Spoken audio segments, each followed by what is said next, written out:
Okay, welcome everyone. We are here for an incentive programs information session put on by Save on Energy. It is 12 o'clock. We will give participants just another minute or two, as I can see a whole bunch of people logging in right now. So 1 or 2 minutes and we will get started. And Emily, if you'd like to share the presentation, we'll get that up on the screen. There it is. All right. So as I said, you are logged in to our presentation today on informed energy and climate planning programs. This presentation is going to cover incentive programs, particularly related to energy efficiency. I'm going to go through a few housekeeping items and some introductions as we wait for everyone else to log in. So welcome everyone again to today's information session, which is hosted by SIET on behalf of the ISO Save on Energy Initiative. My name is Alyssa Williamson and I'll be facilitating today's webinar.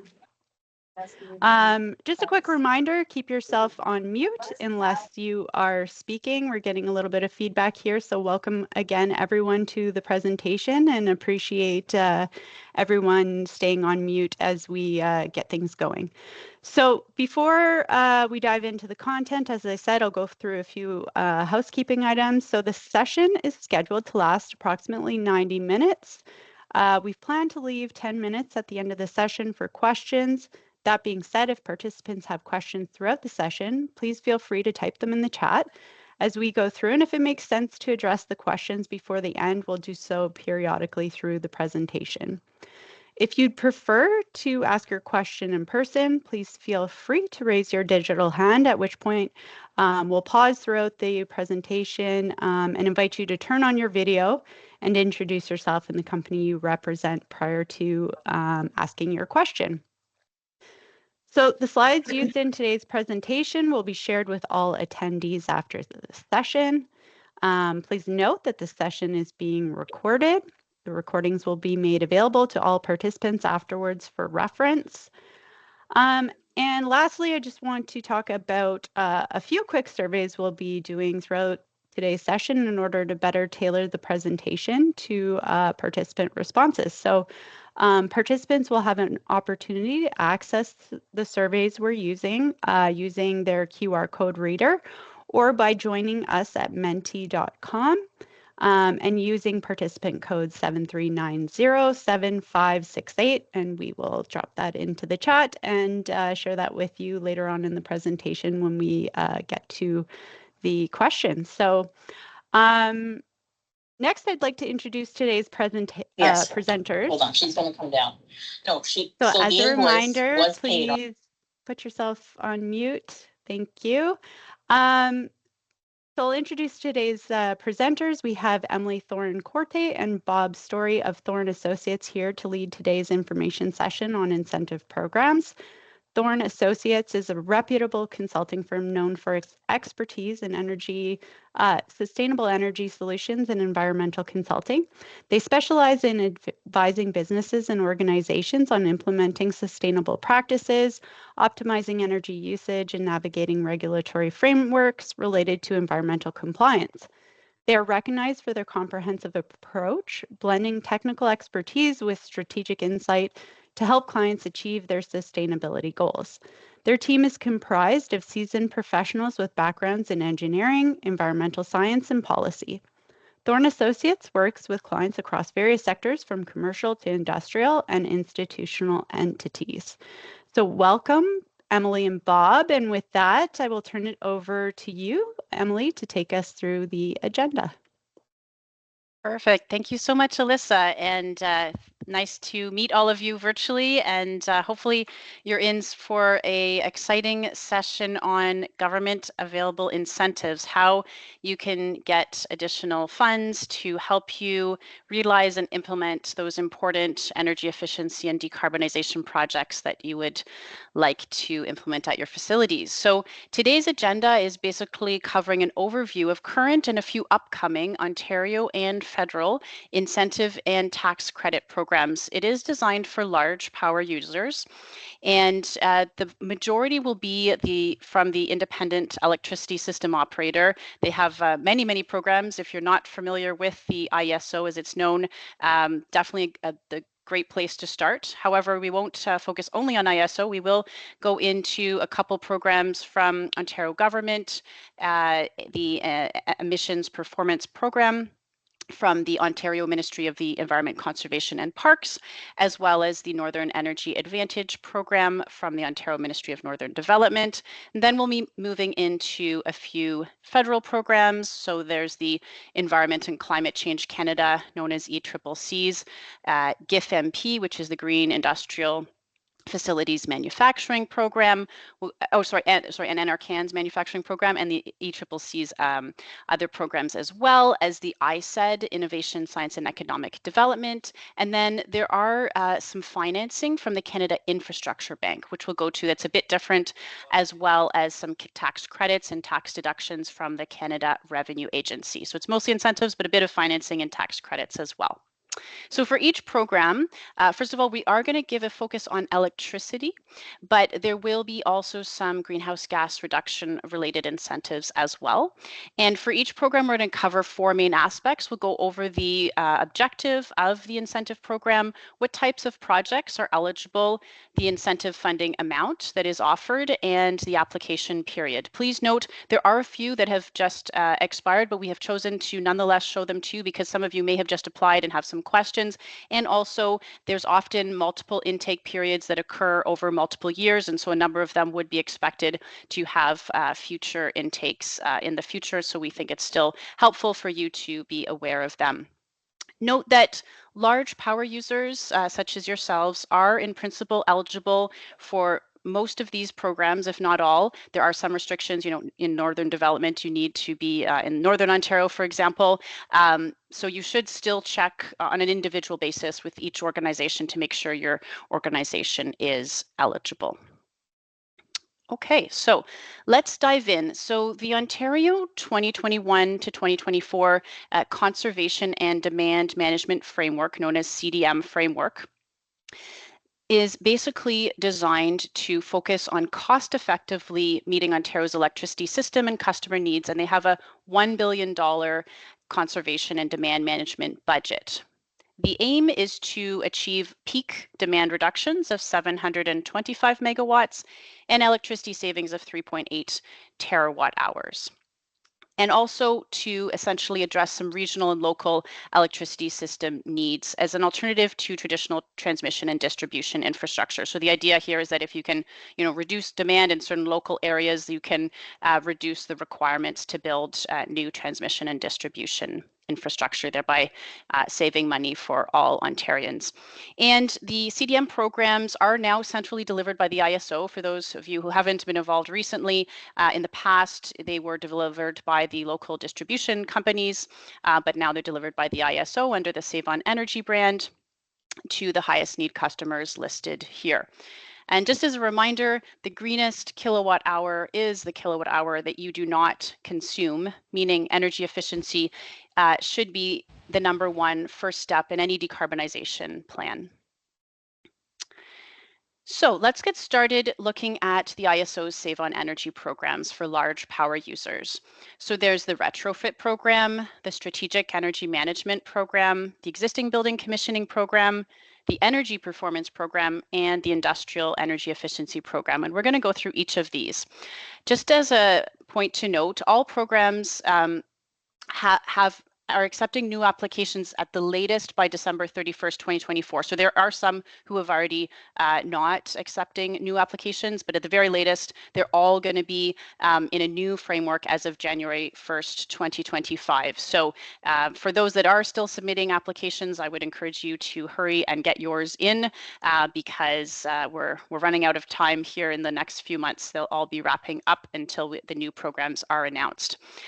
Usually you are given about a year to implement, but it depends on every program for pre-approved applications after 2024. So now before we dive into each of these, I'm actually going to hand it over back to you, Alyssa, and we can do the first mentee question. Sounds good, Emily. All right, so we'll get our mentee survey up on the screen. So as mentioned, there's two ways to access the mentee survey. So you can use a QR code reader app and put in the QR code at the bottom left-hand side of the screen, or you can join us at menti.com and using the code 73907568, you can access the survey. So I'll leave that up for one more second, and then we will get into the first question. So I see we got a few thumbs up coming in. Again, I've got that code put into the chat. So as we move forward, feel free to join us at menti.com using the code in the chat to get access to the question. So for our first question, has your organization participated in the following IESO incentive programs? So we have retrofit, strategic energy management, existing building commissioning, energy performance, industrial energy efficiency, and don't know. So please feel free to enter and we can start to see people's answers coming in. So this is perfect. So we'll just give it a couple seconds, but right off the bat, it's looking like we have a lot of participants who have participated in the retrofit program, which is great, fantastic program.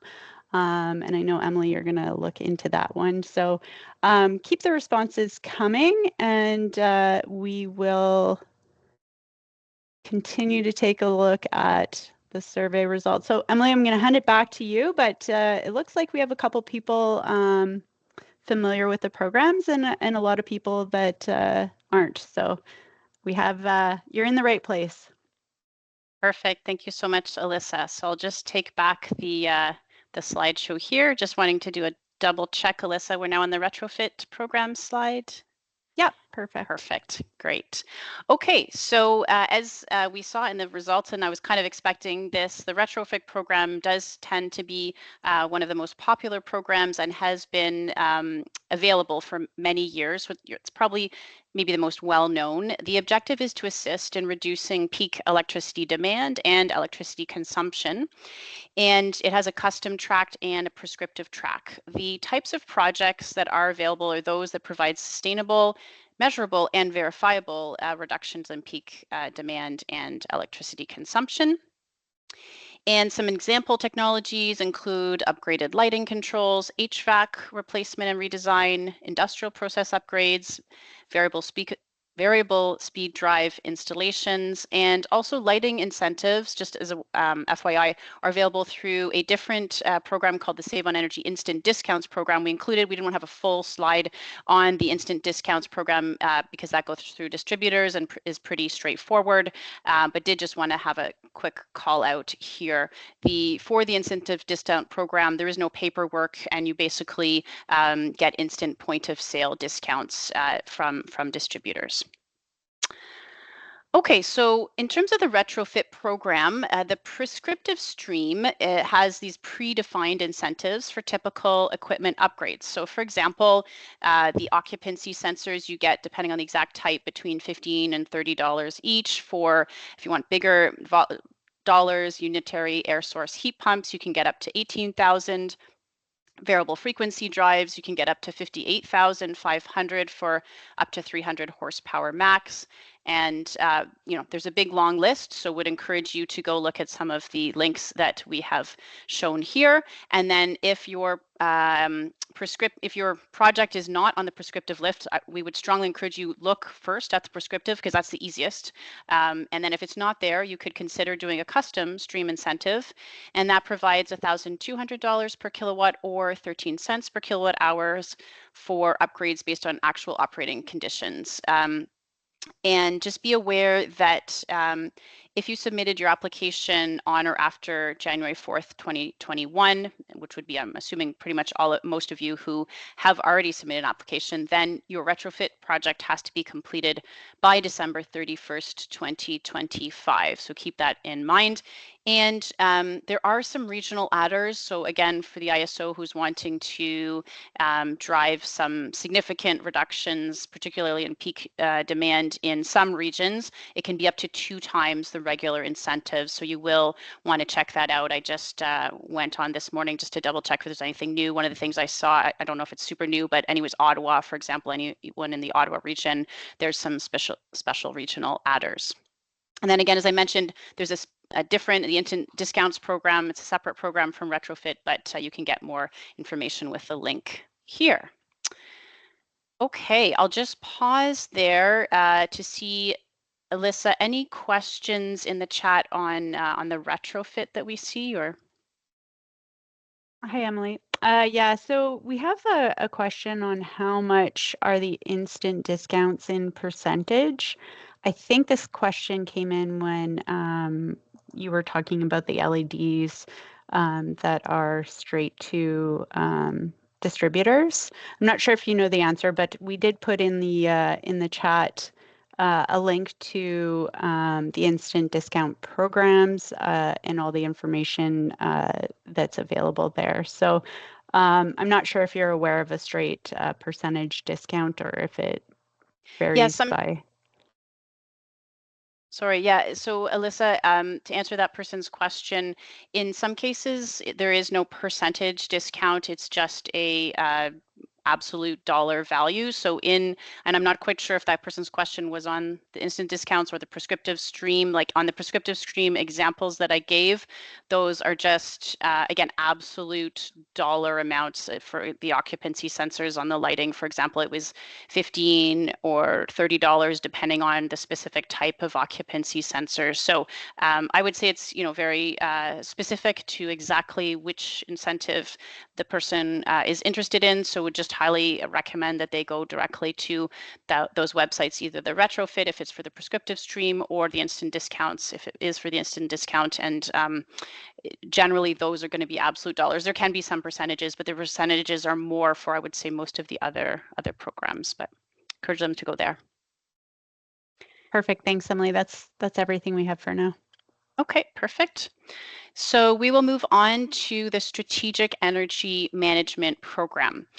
So as SEM, as it's known, and the SEM program builds a framework and management system for sustained energy management over time. It's like ISO 50001, but perhaps without the bureaucracy, or is less formal, and it gives practical guidance for people on the plant floor. It's focused on continuous improvement with a cohort. So you get a peer-based learning model, and it's long-term. You actually have to commit to 2 years. And basically it avoids the roller coaster of savings where you sort of have, say, a new energy manager, they get some great savings, and then the energy manager leaves, and then the savings disappear, and then 6 months later you're able to hire a new energy manager, and then they get some savings, and you have this roller coaster kind of depending on the resources available. Whereas if you kind of build in a proper management system, then it'll really help. And then also there's that knowledge sharing, et cetera. And hopefully it's going beyond just one person in the organization, like one energy manager, but the knowledge is being shared throughout the organization to the whole energy management team. So if one key person does leave, then you still have opportunity to continue with that knowledge. So it ensures that you have leadership support, an energy management team, energy efficiency best practices relating to your operating and maintenance procedures. Continuous improvement, as I mentioned, is very important. You need to have an energy project register, create some energy reduction goals, energy treasure hunts, etc. Just be careful, the Strategic Energy Management Program offered by the ISO is not the same thing as in the US. There is the Superior Energy Management Program, which we like to call an ISO 50001 plus. So it's basically takes the ISO 50001 and then adds on mandatory measurement and verification and commissioning, and you have to hit actual goals, not just set a goal, but actually have some specific things. So just be careful, it is different than the Superior Energy Management Program. So basically the incentive that the ISO offers is 2 cents per kilowatt hour on the electricity savings and up to $5,000 for energy management tools. So this one, in terms of benefits, it can, increase your profitability. I would say, like most of the energy efficiency programs, right, reducing your operating costs because your energy costs are going to go down, potentially extending the life of your equipment as well, improving productivity and customer satisfaction, reducing environmental impact. If you don't know, the Ontario electricity grid, although, arguably we're in this sort of 90+% clean electricity now, over the next few years, it is scheduled or planned to have a higher amount of emissions related to our electricity generation. So, saving electricity is going to be more and more important, not only for your cost savings and your productivity in terms of energy efficiency, but also your environmental impact. And then investing in staff as well. So as I mentioned, one of the key features of the SEM program is this cohort model. So that means you go in together with a number of other peer companies, and together you do this whole sort of SEM journey over 2 years together. And so they have some foundational cohorts for those in the very early stages of energy management, and that's kind of across sectors, and then advanced cohorts for those who have higher levels of energy management experience. And you can see here the cohorts that have already launched include automotive, industrial, that's kind of broad, but if you are in like subsectors of industrial, you want to start your own and you have a few other companies together, I'm sure the ISO would be interested in listening if that might be possible to do a new cohort. Universities and campuses, hospitals, and mid-sized manufacturing. And then there are, if you are a municipality, retail, commercial, or mixed sector and want to join one, these are planned. So I would get in touch with the ISO to learn if you can be part of that. And lastly, on the SEM eligibility, you do have to be a commercial, institutional, or industrial customer with a minimum of 3 million kilowatt hours per year. Now, to make up that 3 million, if you do have multiple facilities in Ontario that are connected to an ISO-controlled grid, you can combine those multiple facilities, up to 5 of them, to meet that $3 million, or not dollars, 3 million kilowatt hours per year requirement. And lastly, in terms of, you do have to have some significant commitments as a participant. So you do have to identify an energy management team and be willing to designate an energy champion to lead that team. There needs to be an executive sponsor that has been identified. You need to commit to regularly participating in the cohort activities, to also complete an energy management assessment, also known as an ISO 50001 ready assessment. So again, the goal of the SEM program is not to necessarily get you to be certified ISO 50001, but it uses many of the same kind of foundational principles as ISO 50001, and you'll be able to have that sort of baseline assessment of where you are in terms of energy management best practices. You do need to set up energy goals and targets and maintain a energy efficiency project registry. So there's a link here for more information. And I'm going to pause here, Alyssa, and see, are there any questions on the Strategic Energy Management Program in the chat? No questions as of now, Emily. So feel free to move along, and if something comes up, I'll come back online. Sounds good. Okay, so the third ISO program is the Existing Building Commissioning Program, and it provides incentives to hire experts to undertake building recommissioning and train participants to implement best practices to reduce energy wastage and enhance comfort. So some of you may not be familiar with the term recommissioning. Recommissioning is basically a re-optimization process for existing buildings that have either already been commissioned when they were first, created, constructed, or retro commissioned. Retro commissioned is when it's commissioned for the first time after being in operation for a while. So we'll see in a bit in eligibility, so you have to have not had any kind of commissioning or recommissioning in the last 2 years. And it ensures that the building equipment and systems are operating optimally to meet your current occupant needs. So for example, circumstances could have changed, such as occupancy hours or amount of occupants, et cetera. That means that a recommissioning could be helpful. And there are pay for performance incentives for the savings achieved, and we'll get into those in a second. So here, in terms of eligibility, you do need to have a minimum of 12 months of consecutive energy data available. And you do also need to consume a minimum of 750,000 kilowatt hours per year. Again, if you don't have, if you don't speak kilowatt hours, if that's not your normal language, if dollars are, as a very rough rule of thumb, if you happen to know your electricity bill, for example, you can roughly, it is going to be more than 10 cents per kilowatt hour, but just for easy math, you can use the idea of 10 cents per kilowatt hour. So that would be very roughly a bill of like $75,000 per year as a minimum. So you can just use that as a rough rule of thumb to see if you might qualify. Before digging into more details, you do have to have a baseline model meeting some minimum standards that the ISO specifies, and you can go to the program guide to get more details on that.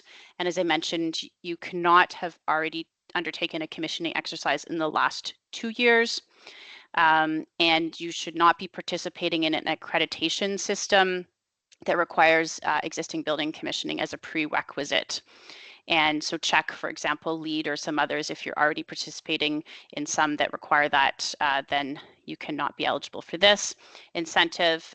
You do need to be connected to or behind the meter of a customer connected to the ISO grid, so in Ontario, or distribution system. And there's some other more minor eligibility requirements in the measurement and verification guidelines.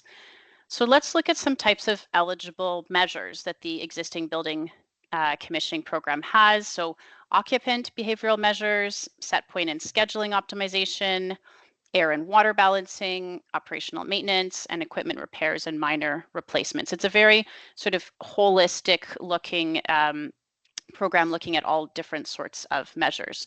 And how exactly does it work? Well, there's actually 3 phases. So there's the investigation phase, and that you need to hire a commissioning provider. I believe that has to be a third party. You can double check in the program rules. And they prepare an investigation report. And this then leads to an incentive of up to 6 cents per square foot, capped at 75% of the cost paid to the commissioning provider, or a maximum of $50,000, whichever is lower. I would say that this $50,000 cap you'll see is kind of throughout the phases.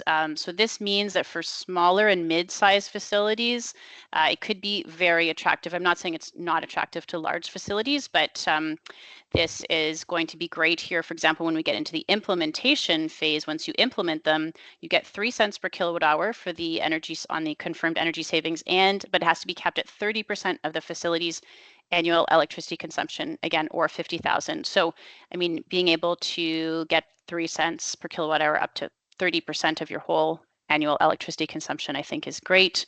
And then there's persistence, which is quite interesting. So the idea is that the commissioning provider provides training so that your staff can maintain the systems. And so at the end of 12 months, you get an additional 3 cents per kilowatt hour for the confirmed savings after a year. And again, those same caps as in the implementation phase. Pause once again, Alyssa, and just see if any questions on the existing building commissioning. No questions, Emily. Okay, no worries. Hopefully you're listening very attentively, because this is all about money that you can access and to help implement your projects. Oh, sorry, Emily. Oh, yeah. Someone just took you up on that offer. Okay. So the question here is 50,000 per each phase? That is my understanding. My colleague Bob Story might have some additional information. Bob? Can you hear me all right? Yep. Oh, sorry, I've been having some audio issues here. I'm going to need to double check that. I believe it is per phase. So I see a like from Monica Tang from the ISO. She's their business development person. So I do believe that is her saying yes. That's correct. Per Yes, phase. that's correct. It's up to $50,000 for each of the phases. Thank you, Monica. Welcome. Thank you. Great. Always nice to have ISO representation when we're presenting your material. Always nice to have you. So thank you. Okay, so the Energy Performance Program is the next program we're going to go over. And this is a holistic approach to energy savings that includes operational, behavioral, and capital together. It is not project-based. So again, it's holistic. One thing I would say for this one is it's very important that you have a good baseline energy model for this to work well. If you don't, then you're not going to capture the energy savings accurately. So how are the savings determined? Basically by comparing annual metered electricity consumption to this baseline energy model. So you normalize it. Again, that's why you need a model for weather and significant building operations. Again, we're addressing mainly to an industrial audience today. So this can be a more challenging to have a very accurate model in industry compared to, say, a commercial building, but it is possible. So I would just make sure before you sort of dive into this that you can relatively accurately predict your energy usage based on certain factors.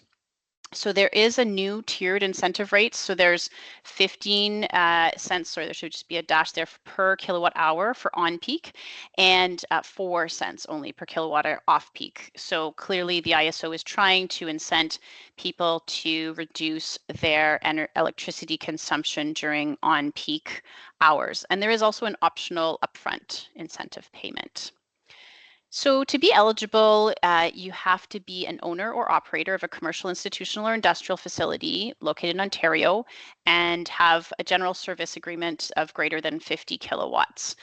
By the way, keep in mind there used to be a 1.5 million kilowatt hour minimum that is no longer in place. So if that was a barrier, that barrier has been lifted for you. You do, just like the other program I mentioned previously, need 12 months of recent contiguous hourly interval meter data for this. Again, we need that rigor to make sure that it's accurate. And you do have to commit to participate for 3 years and to realize a minimum of 5% energy savings per facility in the first 2 years. So incentives for 3 years of annual pay performance incentives are available if your application is approved by December 31st, 2024. So this is one, again, you have, what is it, I guess on Wednesday, it's July 31st, so about 5 months to get in your applications, and then you can have 3 years of this. So encourage everyone to do that who has a good baseline energy model. And now we'll go to the Industrial Energy Efficiency Program, or IEP. And this has the largest dollar value available of any of the ISO programs, so $5 million. So if you have a big project, then I would encourage you to look at this one as well as look at the federal incentives, because the federal can be even larger at 10 million or more. So this provides $5 million for large, complex industrial process upgrades and system optimization measures. So if you're trying to decide between, should you go for the retrofit or should you go for the IEP, we would suggest that if it's pretty standard, do the prescriptive track on the retrofit. If it's not too complex, but maybe doesn't have a prescriptive, you could still do a custom retrofit, which is going to be easier and simpler, less measurement and verification, but also potentially less incentive money. So if it's large and complex and you want to really maximize your incentive funds, then you might want to go for this Industrial Energy Efficiency Program. You do need to be connected to the ISO controlled grid or distribution system. Third-party participants at the large industrial customer facilities are also eligible, by the way. And the ISO has defined an industrial process by extraction, growth, refinement, process, production, manufacture, or preparation of materials. So by the way, just kind of as an aside, we will be talking in a little bit about the Green Industrial Facilities Manufacturing Program. And it does seem to be, based on our experience, extremely popular because based on the turnout of the webinars, there are about 200 participants there. To my knowledge, the IEP is undersubscribed. So I think this is a great option that you could potentially stack even with the GIF MP. So if you're not already participating in the Industrial Energy Efficiency Program, I think this is a great program to participate in. And if you've missed the deadline, because actually I'm thinking now, I think the deadline has recently just passed. If you didn't quite get it in, there will likely be another industrial energy efficiency program in the 2025 plus. That's me speaking, not the ISO. That's my thoughts, because basically in every program framework since I've been involved in energy efficiency in Ontario for the last 15 years, there's always been some kind of program like this. So I suspect there'll be another. So in terms of incentives for the IEP, the overall funding amount is 80 million. And the applicant, actually in this case, the incentive amount is not sort of determined by a percentage of the project cost or anything like that. There is the cap of 5 million, but otherwise the applicant, you propose the incentive amount that you need to implement the project. So you have to basically show that this amount that you're asking from the ISO is necessary to meet your internal financial requirements. So if you have like a minimum internal rate of return or hurdle rate that you require, and you can show that without this incentive, it will not pass your company's financial screening criteria, which is, your projects will all be in competition with other projects for capital. And then you can put in that amount for the incentive amount. And it is capped at 75% of final eligible project costs, which is fantastic, right? If you get 75%, often the caps are lower than that. But you do have to subtract other third-party contributions. And it does need to be completed within 3 years of contracting or December 31st, 2026. So if you haven't done it already, that December 31st, 2026 is going to be your limiting factor. And eligibility criteria must deliver a minimum savings of 2,000 megawatt hours per year and a minimum of 15% reduction in electrical energy use. You can have multiple sub-projects over multiple facilities, but the sub-projects must each have a minimum savings of 500 megawatt hours per year. And the technologies, this is not like an innovative project. They need to be commercially available. So a technology readiness level of 9. If you do have an innovative project, we'll talk soon about the Grid Innovation Fund, and that would be the best place for those type of projects. So some example projects for the IEP could be, variable frequency drives on large fans or motors, upgrading or optimizing chiller and refrigeration systems, upgrading compressed air systems, and many others. So as I mentioned, the round did just close. And again, we purposely included that information because we think that there will be a further, industrial energy efficiency program likely. Again, we as our personal opinion, not the ISO's. And so we think it's still useful for you to understand this program. And for those who have applied just very recently, we can address any questions you have. The ranking methodology was based on the project proposal, proposed savings, and ratepayer investment. So it's always useful in whatever incentive program to understand the metrics that the ISO or the other funder is using. So ratepayer investment is a typical metric, such as dollars invested by the ISO and therefore sort of the tax-paying public per megawatt hour or megawatt saved. So look out for a new, potential industrial energy efficiency program in the 2025 plus framework. Hopefully there will be one there. And just lastly, the IEP does have a measurement and verification plan requirement. So I think I see you jumping on here, Alyssa. Was there a question about the IEP? Yeah, we have a question from a participant on whether or not their organization would be eligible. So the participant says, my organization is a biological manufacturer and it mostly supports healthcare. Can they be eligible for IEEP? So I'd say the first thing is just this round of June 2024 closing means that if you have not already applied to this particular one, then it's probably too late. And I would encourage them, they probably need to look at the fine print for the 2025 framework when it's eligible.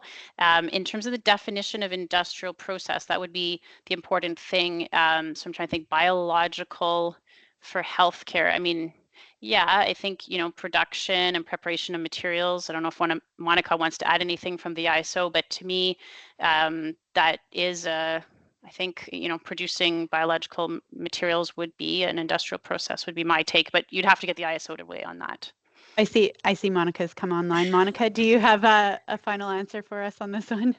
Not a final answer. I would just say that I would just It's a tough encourage question. to chat. Like I'll put in our IEEP link in there, and if you want to discuss the programs and kind of the details, whether you're eligible, we'll be happy to chat with you.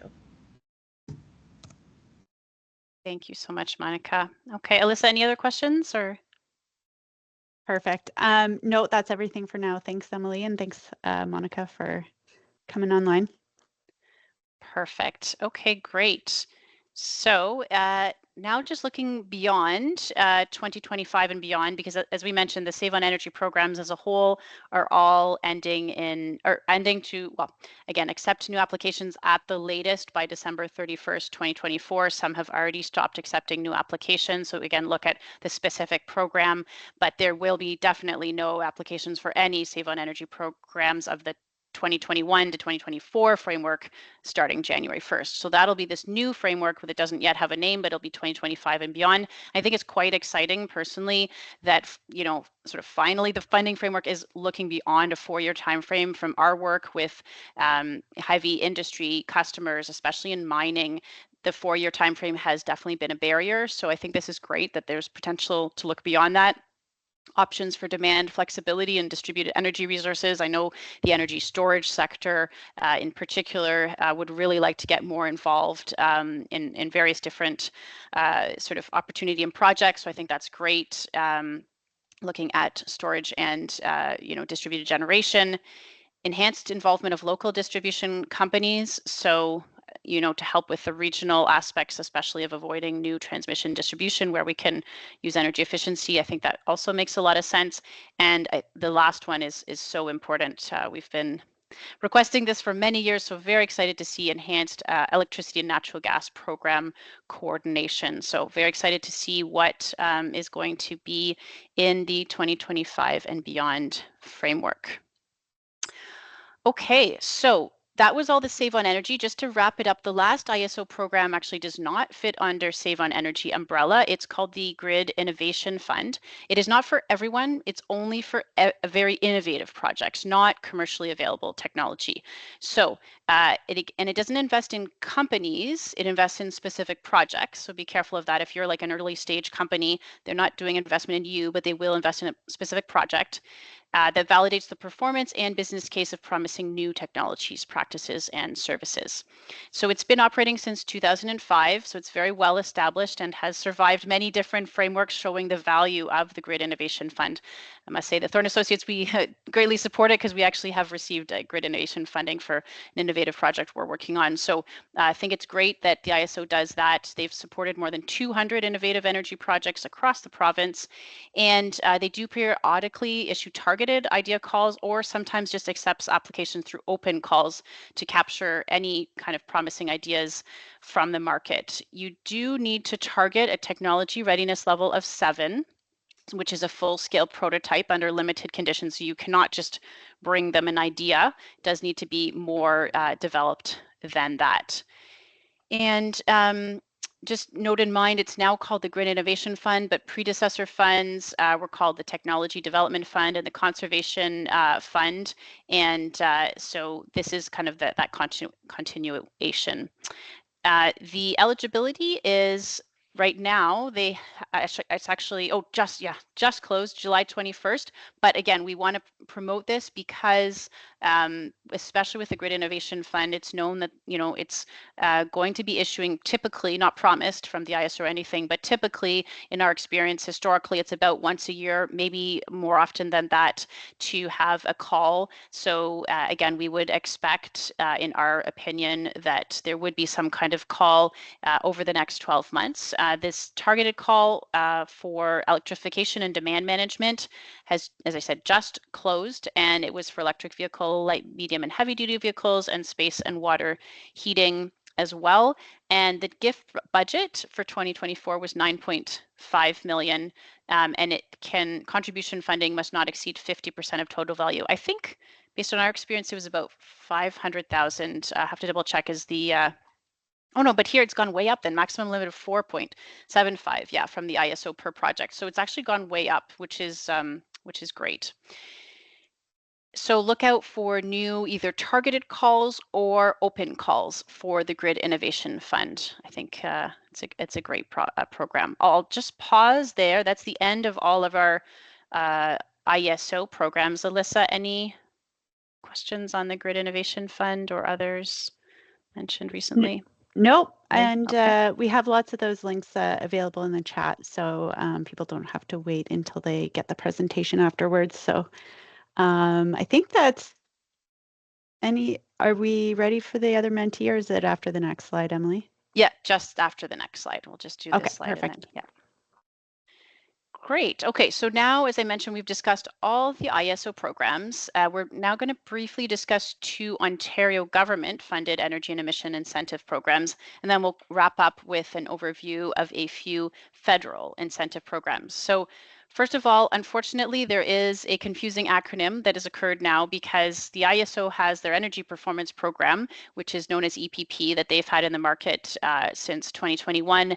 And just this, I think, July, literally, the Ontario Ministry of the Environment, Conservation and Parks has chosen their new name. It used to be called the Emission Performance Standards Proceeds Program, which was a bit of a mouthful. So they've shortened it now. They call it the Emissions Performance Program. Unfortunately, for those in the energy efficiency and emissions field, we now have 2 government and ISO programs that go by the acronym EPP. So just be very careful. And I would encourage you, if you're a consultant, do not use either of those acronyms. I would use the whole word just to not avoid confusion. So as mentioned, basically this fund for any company who paid in compliance payments, so money to the Ontario government through the Emissions Performance Standard, or EPS regulation, which is Ontario Regulation 241-19, then the government is by law obligated to return those funds back to industry for decarbonization. And so that is what this program is about. It's non-competitive program, and notionally you are allocated the same amount as what you paid. So if you paid in, $1 million, you should approximately be able to get 1 million back. And the EPP will fund 2 types of projects to reduce greenhouse gases at eligible industrial facilities: capital projects and study-based projects that are related to a potential future capital project. So Alyssa, we are now ready to go to our second mentee. Awesome, great. I will just take over and we'll flip over to the next mentee questionnaire. So the next question is, how would you rate your knowledge of Ontario's emission performance program? And again, to access the survey, you can go to mentee.com, use code 7390-7568, which is at the top of the screen. We have a couple things coming in here. Mostly people answering, I'd like to know more, which, or they know the basics. So you're definitely in the right place. Emily, I think for the most part, people have never heard of it, know the basics, or would like to know more. So we don't have any experts who don't want to hear more. So I'll hand it back to you to give the audience what they're asking for. Sounds good. Okay, just give me a second here. Okay, do you see? Hold on one second. Okay, so we'll move on to the next slide. Do you see the second slide for the emissions performance program, Alyssa? Yep. Looks great. Perfect. Okay, so you first of all, you're eligible if you are registered for the emissions performance standards program. As a reminder, the emissions performance standards program was enacted January 1st, 2022, and it replaced the federal output-based pricing system that was in place from 2019 to 2021. Which itself replaced the cap and trade system in Ontario. So if you're confused about what's going on with emissions programs in Ontario, you are not alone. They have changed 3 times in like 5 years. So hard to keep track, keeps consultants in business, I guess. So anyways, so yeah, you have to be registered for the emissions performance standards program. By the way, it's kind of beyond the scope of this incentive-based course to go over all the information, but we have done an energy and emissions regulations. Anyways, that'll be available later. That goes through the emissions performance standard in quite some detail. And it gives you all the details. For example, if you're between over 10,000 tons carbon dioxide equivalent per year, but under 50,000, you can be opt-in to this program. So even if it's not mandatory for you, if you're over 50,000 tons carbon dioxide equivalent, it is mandatory. But if you're in that optional, you might actually want to register. So keep that in mind, because if you are registered, then you actually do not have to pay the federal fuel charge. So it's quite important. It can be literally hundreds of thousands, if not more, in terms of dollars difference. So you definitely want to have someone at your facility doing those calculations to ensure that you are using the best with your money related to paying for compliance, etc.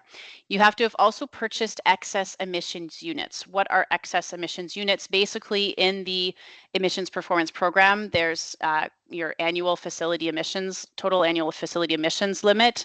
And that basically, if you're under it, then you can sell those credits for money. So we have customers who are making, close to $1 million per year in because they're under their target. If you're over your target, then you have to pay what are called excess emissions units, and those are paid at the carbon price. So in 2024, it's overall $80 per ton of carbon dioxide equivalent.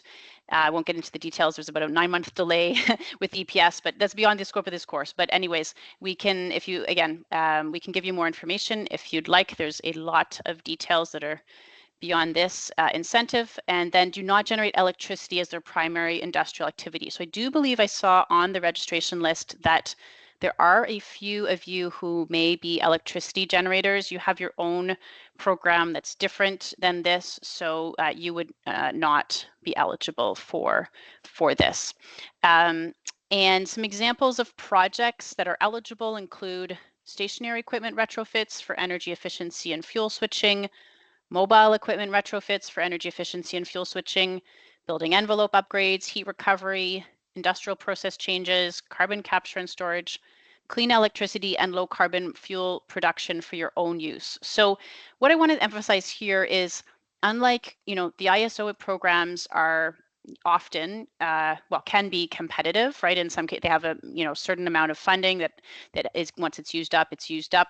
With this program, you basically are eligible to get paid out what you paid in. So it's not competitive. So it's kind of like you're leaving money on the table if you do not take it. So if you did pay into this program, please make sure that you're getting your money back because it's essentially free money to use for your decarbonization. And that's the whole purpose of the emission performance standards program, is to, ensure that organizations are providing funding to decarbonize. Okay, I know we didn't do a huge lot on the this program just for this session, but so I'll pause. Alyssa, are there any questions on this? We can also take more at the end as well. I think we're doing pretty well for time, actually. We are doing well for time, Emily.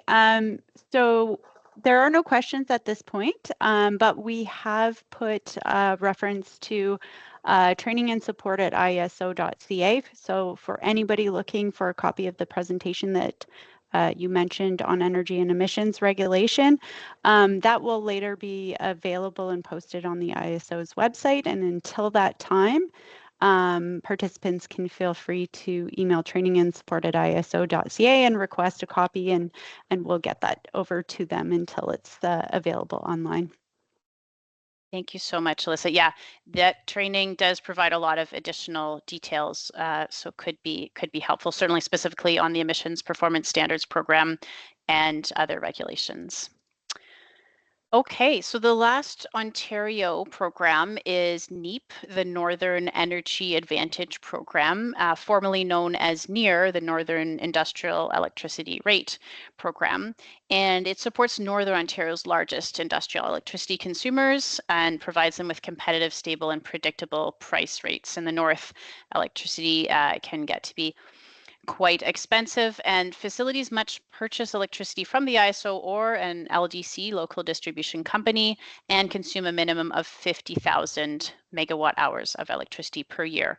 One other important point is you do need to have a detailed energy management plan, and I believe it's quarterly reports, certainly at least annual, to submit to NEAP, and there is a verifier who does check those. Now, you may be wondering what exactly is Northern. How is that defined by the Ministry of Northern Development? It is the districts of Kenora, Rainy River, Thunder Bay, Cochrane, Algoma, Sudbury, Timiskaming, Nipissing, Manitoulin, and Parry Sound.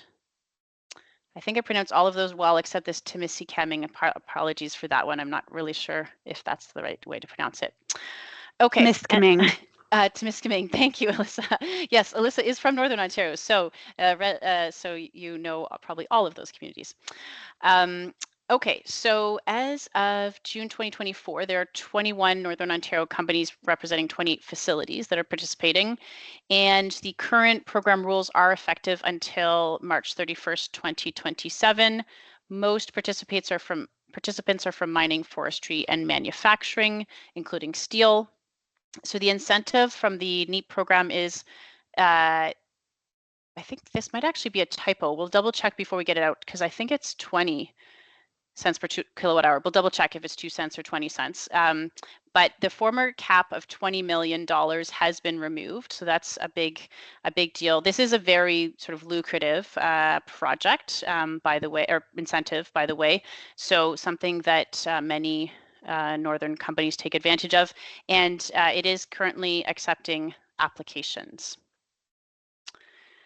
Okay, I will pause there before we go into the federal programs. Any questions on either the NEAP program or the NEAP program, I guess? No, but we will clarify that in the chat for you, Emily, on the 2 cents per kilowatt. Thank you. Yeah, I think Bob Story, you can just double check in my head. It was 20 cents. It was pretty substantial. Yeah, sorry, go ahead. No, it actually is 2 cents. It's just that okay. some of the sites are quite large, so 2 cents is quite a bit of money. Okay, thank you very much. Great. Okay, so now again, the remaining part of the training for the next sort of half hour is going to be focused on federal incentives, but that are available for Ontario-based facilities. So the first one we're going to talk about is Environment and Climate Change Canada's Decarbonization Incentive Program. And so this one is, if you recall, I mentioned that currently, in terms of greenhouse gas emissions, we are under the Emissions Performance Standard framework since January 1st, 2022 in Ontario. However, between 2019 and 2021, Ontario was under the output-based pricing system under the federal jurisdiction. And there is, just like there's the emissions performance program that gives the proceeds of the emissions performance standard, this is the program where the federal money that was collected from 2019 to 2021 is still being dispersed. It still has not been fully dispersed, or we don't believe it's still being under evaluation. So the 2019 and the 2020 money they collected in Ontario, the feds collected 68 million in 2019 and almost 100 million, 99 million in 2020. Those have been used up, but there was another 90 million that was collected in 2021. And so right now that 90 million Ontario share of the output-based pricing system is just being evaluated if there's how much of that money is left. So there could be another intake coming for Ontario applicants. So I would say definitely stay tuned and sign up for ECCC's newsletter, etc. The purpose of this program is the same kind of purpose as the emissions performance program, is that again the government, but in this case the federal government, collected your proceeds from the output-based pricing system based on if you're below or above your facility limit, and then now we'll give it back to you approximately what you put in to enable you to invest in decarbonization projects. The second intake closed on October 12th, 2023, but as I mentioned, stay tuned because there could be another one. So what projects are eligible? Those who have greenhouse gas reductions that are going to be material in 2030 and measurable over the lifetime of the project. So the federal government is very much set on Canada's commitment to 2030. So they really care, by the way, on all of their sort of anything related to greenhouse gas reduction. Be really sure that your savings are going to continue to 2030 because they really look at that year. The project has to affect sources of greenhouse gases that are either within the facility's direct control or scope 2, meaning electricity or purchased energy. And also the projects have to be incremental to regulatory greenhouse gas reduction requirements or business as usual maintenance or repairs. We've assisted one of our clients in obtaining $11 million from this program so far. So it can be substantial amounts of money here, again, in the millions of dollars a program. And yeah, this is a merit-based program, so it's like maybe slightly different in the sense of they do have some metrics of, again, often looking at how many dollars per, in this case, not megawatt hours saved, but tons of carbon dioxide equivalent saved. So they could be, looking at some of the more attractive projects. Okay, going on to another federal project, incentive fund is the Strategic Innovation Fund. So like the ISO's Grid Innovation Fund, the Federal Strategic Innovation Fund is designed for innovative projects. So its goal is to support Canada's innovation network. And this is, again, a big amount of money. So a minimum contribution would be $10 million for a project that has to have at least $20 million in total cost, so i.e. a 50% capped incentive funding. And within this, they call it SIF, Strategic Innovation Fund, there's the Net Zero Accelerator Initiative that could be of interest to you. It's a high priority area on decarbonization of large emitters, which might be many of you, industrial transformation, and clean technology and battery ecosystem development. So if you have a large project, again, you might want to consider that's innovative, consider this Strategic Innovation Fund. Shortly, we'll talk about the GIF-MP, the Green Industrial Facility Manufacturing Program, and also ISO's Industrial Energy Efficiency Program. Those are the ones that are going to offer you $5, $10, etc. million for large projects. Just be careful. In my experience, the larger the amount that you're requesting, the more bureaucracy and oversight and time for you as a facility that could be required, which, makes sense, but just be aware of that investment. So if you do want to apply to the Strategic Innovation Fund, the application process can be submitted anytime year-round, so open at any time. You start with the consultations and then a statement of interest. Then step 3 is a full application and signing of the contribution agreement, and step 4, implementation and monitoring. Now, note here in the types of funding that it's all unique to each project and depends on your overall cost and total level of government assistance. Often, you want to look at stacking of these projects. I would say in general, the federal government, typically, if you're a for-profit company, is 75% capped total, typically. And this could include repayable and non-repayable amounts. So what this means is that part of this could be a grant, like sort of everything else we've discussed to date, but part of it could be a loan. So like a bank loan, essentially, so that you have to repay. So just be very careful that it's very clear what exactly your commitments as a potential participant are. Okay, so before I move into the GIF-MP, I'll just pause here, Alyssa, and see if there were any questions. Not on the GIF, no. Okay.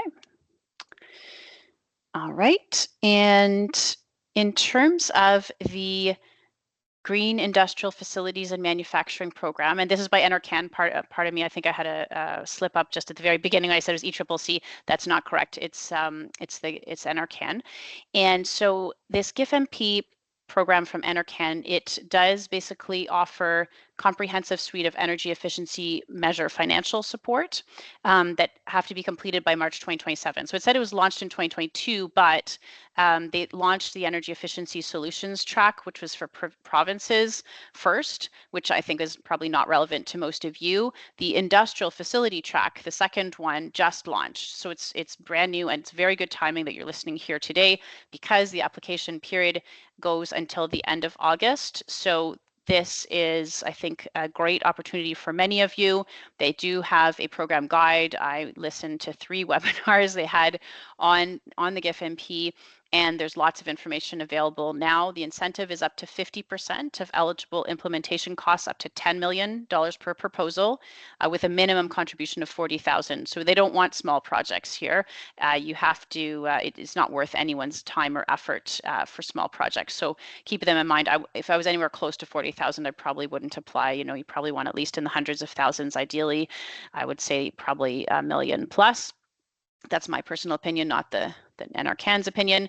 And you can do multiple facilities per proposal or multiple proposals per entity. So you could get, you know, multiple times 10 million. So again, could be quite lucrative. So Alyssa, let's go to our last mentee now. Sounds good, Emily. I will share the next one. All right, so the next question is your organization going to apply for the GIF-MP?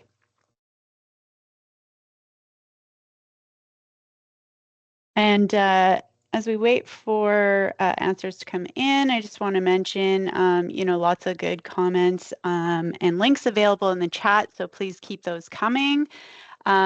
We will have a few questions at the end, Emily, so we'll go back to some of the other programs that you talked about. But as far as this survey goes, it looks like most people haven't decided yet. So probably a lot of what you're talking about is very relevant to them. So I will hand it back to you.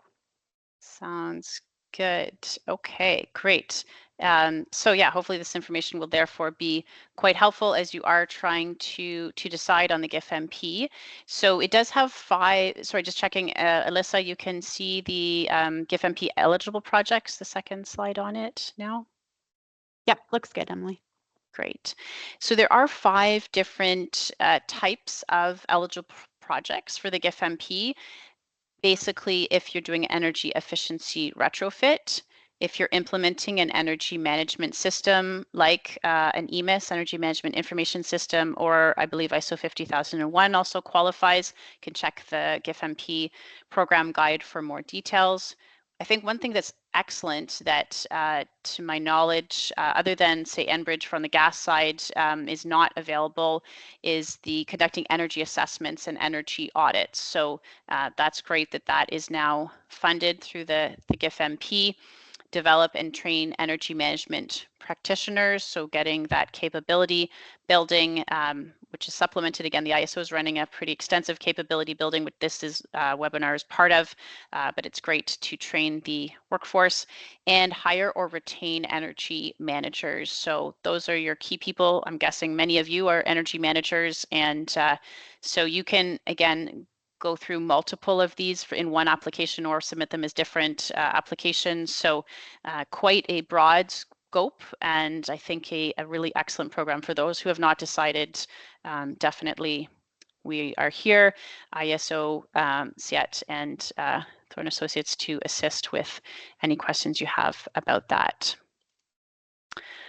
Okay, so now we're going to actually talk about something slightly different. The Canada Infrastructure Bank, to our knowledge, does not really provide grants, but they provide loans, like financing. It's a bank after all, right? So meaning you have to repay it, but sometimes they can provide loans at very attractive below market rates. And industrial facilities are eligible for this building retrofits initiative. And again, can generally be for large sums of money. When you see the Canada Infrastructure Bank announcements, they've invested, for example, not through this building retrofits initiative, but other Canada Infrastructure Bank investments in a number of the big Ontario steel companies. So I believe Algoma and ArcelorMittal Dofasco have each received very substantial sums, hundreds of millions of dollars for basically transitioning into electrified steelmaking. So essentially, it can, again, be large amounts of money. The Building Retrofits Initiative provides financing to reduce investment barriers in decarbonized buildings. And again, it's in the second bullet point, it does say industrial is one of the categories, although I guess you're going to be competing with pretty much almost any building. This is a very broad list of types of buildings. So just be aware of that. And proposals can be submitted at any time. And another Canada Infrastructure Bank known as the CIB initiative. And by the way, we've just highlighted two that we thought were most relevant for this audience. However, they have, as I said, many other different initiatives. So would encourage you to check out the Canada Infrastructure Bank if you are not familiar with them and their programs. So the second one is the Charging and Hydrogen Refueling Infrastructure Initiative. So again, this is financing, not a grant. You do have to pay back the money that you borrow, but at presumably attractive, i.e. below market interest rates. And this is to accelerate the private sector's rollout of large-scale zero-emission vehicle chargers and hydrogen refueling stations. And they share in charging and refueling infrastructure cost risk by aligning repayment with actual use levels. And again, the proposals can be submitted anytime. Alyssa, before I move on to the very last section with Canada Revenue Agency, is there any questions on the Canada Infrastructure Bank initiatives? No, not for now, Emily. We'll keep going and we'll pause for final questions at the end. Sounds good. Okay.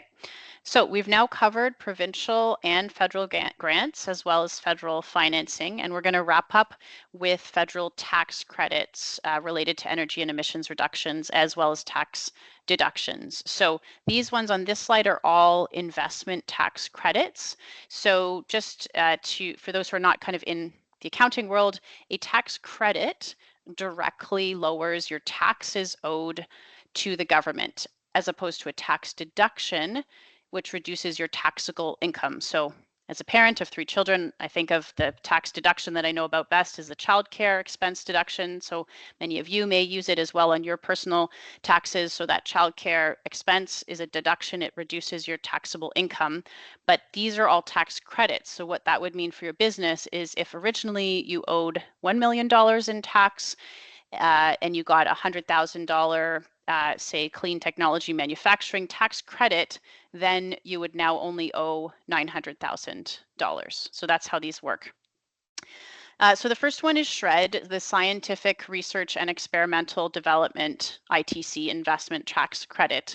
This one has been around for as long as I can remember. It's very well understood. It has a whole own consulting field of its own. There's lots of like SR&ED consultant experts whose whole business just relies on helping companies get this because it can be a very significant amounts. Thorne Associates, again, because we have an innovative product development in addition to our consulting, we do take advantage of SR&ED. And so energy and greenhouse gas related projects with significant research or experimental content can qualify for this. So energy costs used for SR&ED projects or SR&ED used for experimental developments on new processes to save energy could be eligible for the SR&ED investment tax credit. There's also carbon capture, utilization, and storage, CCUS, investment tax credits, and this can provide up to 60% on carbon capture equipment and 37.5% on qualified carbon transportation, storage, or usage equipment. So you'll definitely want to also get your, financial controllers and CFOs, et cetera, to make sure that you're taking full advantage and that they are aware in terms of the business case that you put forward for whatever project that could be, take advantage of this investment tax credit. There's also a clean technology ITC that provides 30% of the capital cost of clean technology property. So again, you could take, say you're buying something for $1 million, so a $300,000 reduction on your taxes could be, quite substantial. There's also a clean hydrogen and a clean technology manufacturing. And by the way, there are some proposed or pending ITCs for clean electricity and electric vehicle supply chain. So stay tuned for those. So clean technology, for example, you could buy some solar panels. And then to differentiate between, because one of the things that wasn't clear to me initially and my colleague Bob Story were, okay, well, what's the difference between clean technology and the clean technology manufacturing? Well, the clean technology one would be if you actually buy like solar panels, whereas the clean technology manufacturing is manufacturing equipment to manufacture the solar panels. Okay. Hopefully that clarifies things. And then last slide here is the Canada Revenue Agency's accelerated investment incentive. And this provides an enhanced first-year tax deduction for clean energy equipment, which is called the accelerated investment incentive, which we've provided the link here. Keep in mind, this is now a tax deduction, like the childcare expenses, not a credit. So the deduction is going to reduce your corporate taxable income. And it basically allows for an enhanced capital cost allowance for full expensing, like 100% of capital costs for specified clean energy generation equipment. These classes are like CRA talk for how they classify all different types of equipment. So you can go into the tax rules and look up whatever you're planning to purchase or contact CRA. It does include, for example, cogen, thermal waste, electrical generation, solar heating, heat recovery, electric vehicle charging, electrical energy storage, and some others. Again, look it up. And also, in addition to that full expensing of the capital cost, there's accelerated depreciation potentially as well. So we're actually a few minutes early here, but Alyssa, I will turn it over to you to wrap up and we will go through any additional questions or discussion. Perfect. Thanks, Emily. Okay, so before we start talking about some of the tools and resources available through Save on Energy, I will get anybody who has any questions that haven't been answered up until this point to put their questions in the chat or raise their digital hand. And, we have a great opportunity. We have Emily and Bob and others behind the scenes from the ISO, et cetera, available to answer your questions. So a great opportunity to get some expertise in here. So while we're waiting for people to put those questions in the chat, I'll just talk about some of the resources available through Save on Energy. So we have our virtual one-on-one coaching, which is post-webinar support. And to access that, which includes tailored support for energy resources for all organizations, we'll put the chat in the link in the chat, and there's a form you can fill out to request additional support. We also have our monthly bulletin to sign up. We'll again throw the link in the chat. Essentially, with the monthly bulletin, you'll receive training updates on all free Save on Energy training upcoming, as well as support tools and resources. We also have our live training calendar, which includes all different presentations and webinars such as this available coming up in multiple different topics. So we will also include that in the chat, and the links to this will be available in the presentation that you'll get afterwards.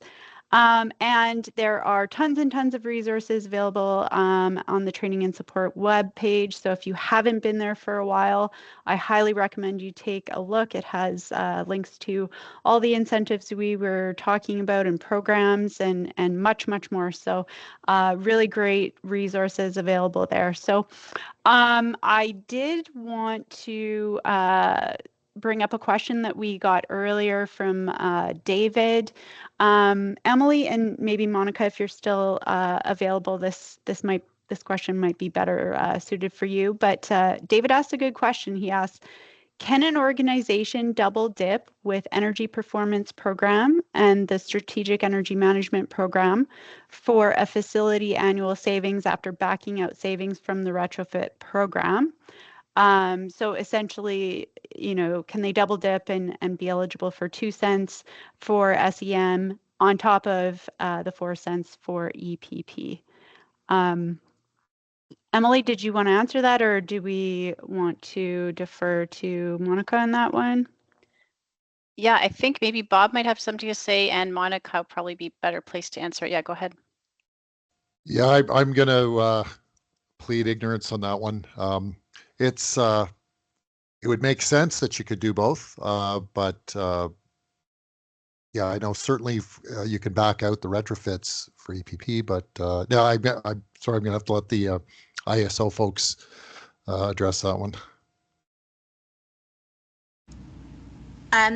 Generally don't allow for like duplications in our programs, but Sunil, who is actually part of our EPP team, mentioned that he's been in discussions and talking specifically about this topic. So I don't know if Sunil has an answer right now. If not, I can take this back to the team and get back to you on this, David.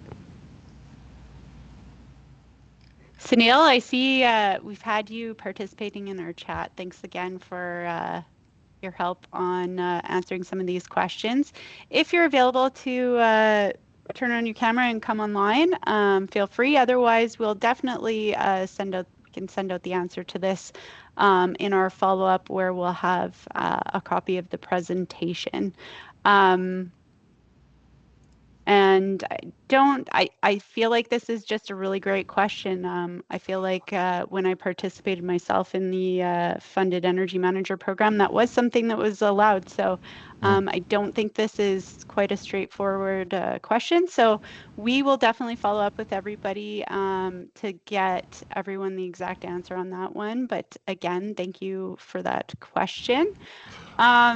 Moving along, we do have another question from Jody. So Jody asks, when can we expect a formal announcement about programs and framework in 2025 and beyond?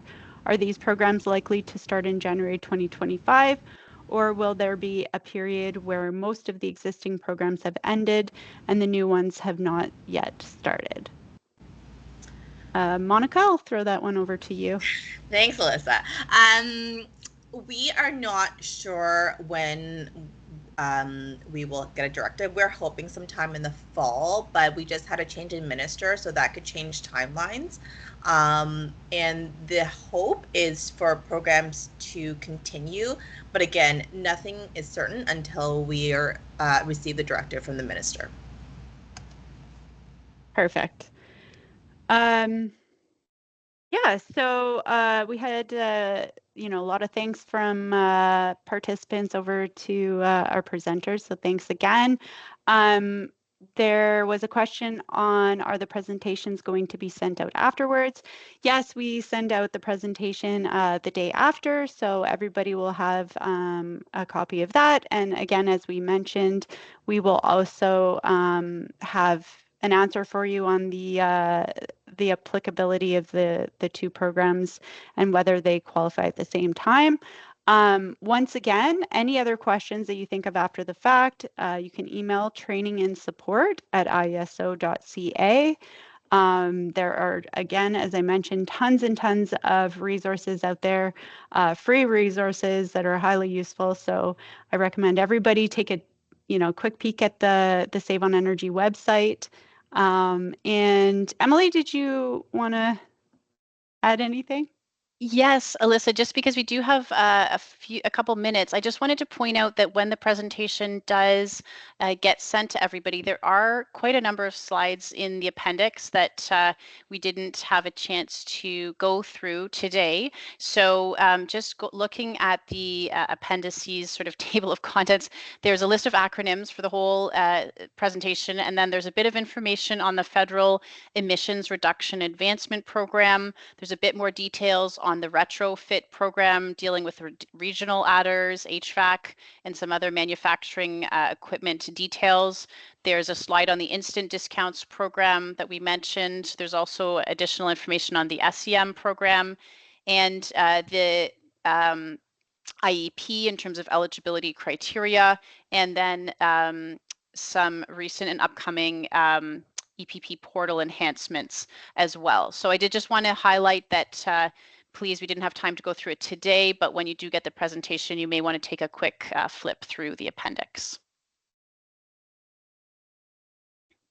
Yeah, that's a great point, Emily. There are tons of good resources in there. And again, I think everybody has access to the chat once the presentation's over. So there's lots of links in there in the meanwhile until we get you the content tomorrow. So I don't see any other questions. Again, as Emily mentioned, we are finishing up a little bit early. So we can either give that time back to everybody, or if anybody has any last questions, this is your last chance to ask our experts from Thorne Associates or our guests from ISO if you have any questions for them. If not, I want to thank everyone again for participating. It was some good dialogue in the chat, and we appreciate everybody's participation. Thanks, Emily and Bob from Thorne, and of course Monica from the ISO. Thank you. And with that, we will call it a day. Thanks, everybody. Enjoy your afternoons. Thank you, everyone. Thank you, Monica. Bye. Thank you, Alyssa. Bye. Thank you.